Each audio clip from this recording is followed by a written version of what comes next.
একদিনের জন্য হারিয়ে গেলাম আমরা প্রকৃতির মাঝে এই যান্ত্রিক শহরের মায়া ত্যাগ করে।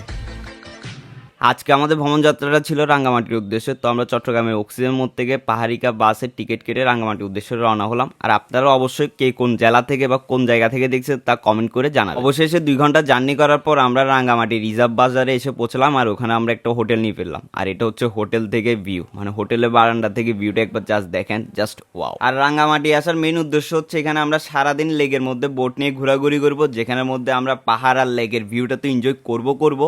এছাড়াও বড় বড় 2টা সুন্দর ঝর্ণা আছে। আরও একটা বিশেষ সুন্দর জিনিস হচ্ছে যে এখানে লেকের মাঝখানে একটা পাহাড়ের উপরে রেস্টুরেন্ট আছে, যার বিখ্যাত খাবার হচ্ছে ব্যাম্বো চিকেন। তাও ট্রাই করবো আর আপনাদের মাঝে শেয়ার করবো।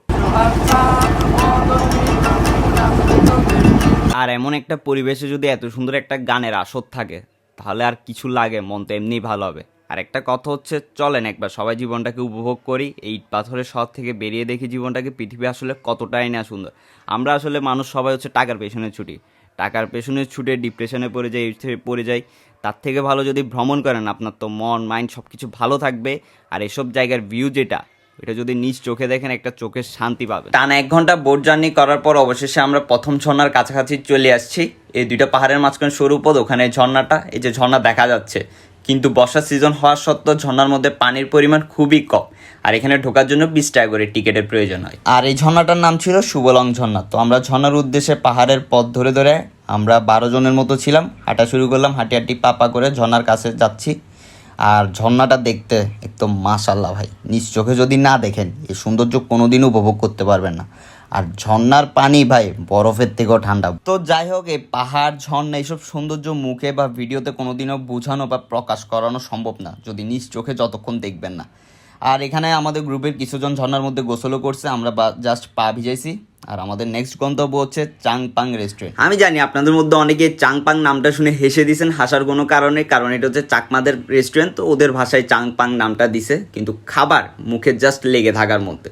তো 20 মিনিট বোটে ভ্রমণ করার পর আমরা চলে আসছি রেস্টুরেন্টে। এখন হাঁটি পাপা করে পাহাড়ের উপরে উঠতেছি, কারণ রেস্টুরেন্টটা পাহাড়ের উপরে। রেস্টুরেন্টটা বাস দিয়ে ডেকোরেট করা, কিন্তু রেস্টুরেন্টের সৌন্দর্যের দিকে যাবো না আমি। আমাদের মেইন ফোকাস হচ্ছে খাবার, কারণ পেট শান্তি মানে দুনিয়া শান্তি। আর আমাদের খাবারের মেনুতে ছিল ব্যাম্বো চিকেন, চাপিলা ফ্রাই, ডাল, সালাদ। কেউ এদিক ওদিক দেখতেছে না ভাই, সবারই খিদা লাগছে, গাপুস গুপুস সবাই শুধু গিলতেছে। আর খাবারটা জাস্ট অসাধারণ ছিল। অবশেষে খাওয়া দাওয়া শেষ। সোনার বাংলাদেশ, সেখানে একটা দোলনা ছিল, ওখানে কতক্ষণ দুল করে একটু ভিডিওতে পোস্ট দিলাম। তো এদিকে চাকমা একটা মহিলা দেখলাম বাসের মধ্যে আগুন দিয়ে কি একটা দুষ্টু জিনিস হাওয়ার মতো অক্সিজেনের মতো নিচ্ছে। তো এটা আপনার কোন বন্ধু হইতে পারে তা কমেন্টে মেনশন করে দিয়ে যায়। তো যাই হোক, এখন আমরা আবার যাত্রা শুরু করলাম আরেকটা ঝর্ণার উদ্দেশ্যে। ঝর্ণাটার নাম আমার কি মনে নেই, কিন্তু এখানে স্থানীয় মানুষরা এটাকে ছোট ঝর্ণা বলে। কিন্তু বিশ্বাস করেন ভাই, বড় ঝর্ণার তুলনায় ছোট ঝর্ণাটা আমার থেকে 1000 গুণে বেটার মনে হয়েছে। এটার পানির পরিমাণও বেশি ছিল, আর এই ঝর্ণার মধ্যে মানুষের পরিমাণও বেশি। আবার কিছু মানুষও ছিল এখানে যারা দুষ্টু পানি খেয়ে নাচানাচি করতেছে। তো যাই হোক, এখানে আর বেশিক্ষণ ছিলাম না, এখন হাঁটি পাপা করে আবার বোটের উদ্দেশ্যে রওনা হচ্ছি। এবার আমাদের নেক্সট লোকেশন হচ্ছে বৌদ্ধদের একটা মন্দির নাকি কি আছে, ওখানে যাচ্ছি। তো বোট থেকে নেবে আবার পাহাড়ের মাঝখানে বৌদ্ধদের এই মূর্তিটা দেখার জন্য আসছি। অনেক বড়ই মূর্তি ছিল। তো বৌদ্ধদের এই সুন্দর মন্দিরটা দর্শন শেষে আমরা এর পাশে একটা চাকমাদের বাজারের মতো ছিল, ছোটোখাটো মার্কেট বলতে পারেন।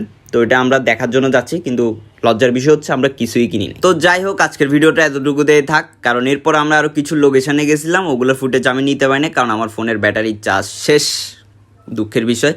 কিন্তু যাই হোক, এটা আমার পেজের মধ্যে প্রথম ব্লগ ভিডিও ছিল। ভুল টুটি হলে তা ক্ষমার দৃষ্টিতে দেখবেন। আর ভিডিওটা ভালো লাগলে বেশি শেয়ার, লাইক, কমেন্ট এগুলো করে দিবেন। তো দেখা হবে পরে কোনো ভিডিওতে। ততদিন সবাই ভালো থাকবেন, সুস্থ থাকবেন। Tata, bye bye.